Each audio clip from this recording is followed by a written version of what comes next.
Hello दोस्तों, नमस्कार। आपका स्वागत है आपके अपने YouTube channel Neha academic classes में।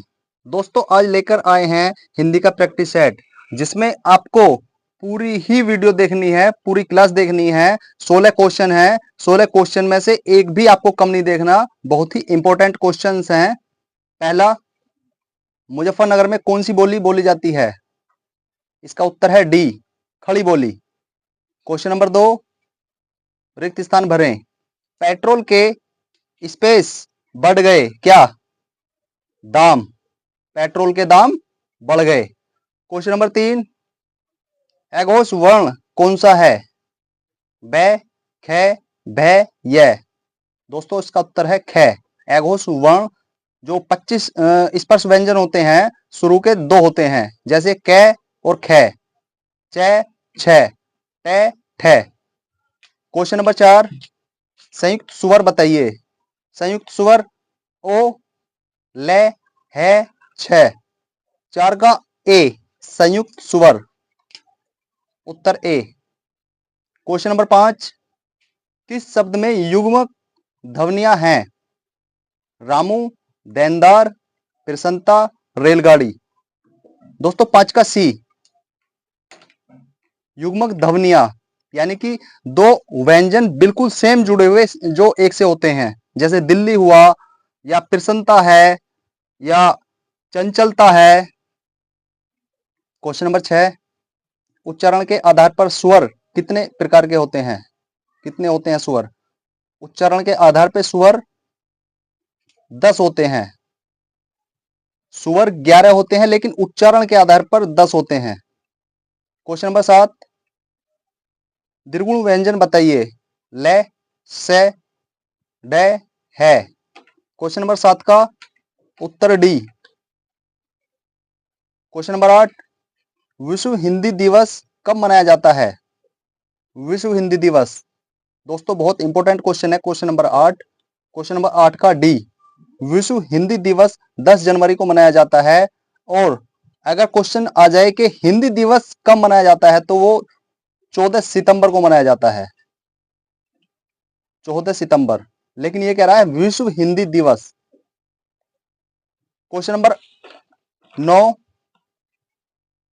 मैथिली भाषा की लिपि क्या होती है? क्वेश्चन नंबर 9 का ए, देवनागरी। मैथिली भाषा की लिपि देवनागरी होती है।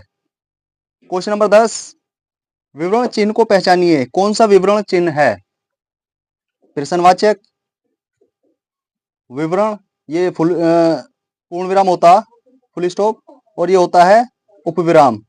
तो विवरण चिन्ह बी उत्तर सही है आपका। क्वेश्चन नंबर 11, प्रेरणार्थक शब्द किस वाक्य में है?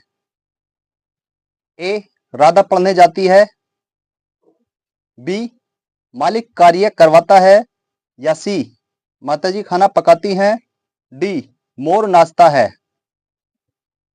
प्रेरणार्थक शब्द उसे कहते हैं जो कार्य खुद ना करके दूसरों से कराया जाए, जैसे कि राधा पढ़ने जाती है, ये खुद अपना काम कर रही है।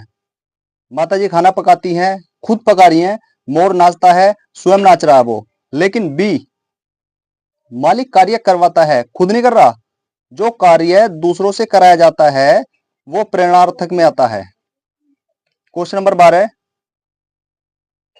जो शब्द वाक्य तथा वाक्यांशों को जोड़ते हैं क्या कहलाते हैं? क्वेश्चन नंबर 12 का ए, समुच्चय बोधक शब्द कहलाते हैं। क्वेश्चन नंबर 13, किस समास में कोई पद प्रधान नहीं होता? ए, द्वंद्व समास। बी, कर्मधारय। सी, तत्पुरुष। डी, बहुव्रीहि। 13 का डी, इसमें कोई भी पद प्रधान नहीं होता। जिसमें दोनों पद प्रधान होते हैं वो है द्वंद्व समास। Question number 13। दोस्तों, क्वेश्चन नंबर 14, सर्वनाम का कौन सा भेद नहीं है? आप, कुछ, मोहन, मैं। सर्वनाम का मोहन भेद नहीं है। आप, कोई, कुछ, कौन, ये सब 11 के 11 सर्वनाम होते हैं। क्वेश्चन नंबर 15, उतना खाओ जितना पच सके वाक्य में कौन सा वाक्य है?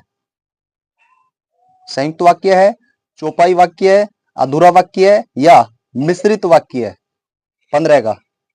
15 का डी मिश्रित वाक्य है।